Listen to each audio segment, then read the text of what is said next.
O şeyi sabah numuneyi almaya geleceğim dedim bana. Sabah gelip burada montaj ederim, ben gece bitiririm. Bunlar 650 lira. Ama bak şu var 375 lira.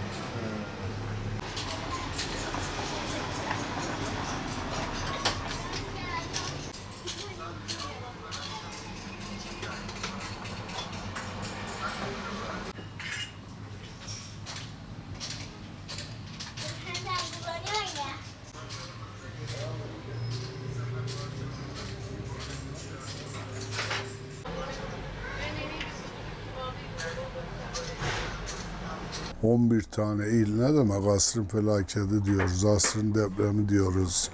Onun için tabii yaralar da sarmaya yeni insanlar başladı. Acılarını unuttular.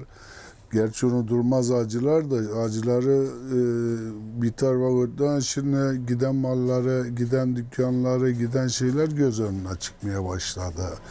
Yani bu işler Allah kimsenin başına vermesin, tekrarlamasın. Yani esnaf olarak, il olarak, ülke olarak yani çok kötü günler yaşıyoruz. İnşallah Allah sonunu hayır getirir.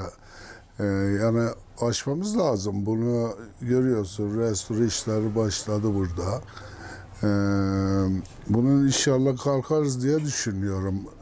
Şimdi turlar yeni gelmeye başladı. İnşallah festivaller başlar. Yani eski günlere döneriz diye umut ediyoruz, bekliyoruz. Yavaş yavaş işte toparlanıyoruz. Esnaf yeni hareketleniyor. Şu birkaç aydır biraz insanlar kendine geliyor. Yani daha yaramızı saramadık, yaralarını saramadı dostlarımız.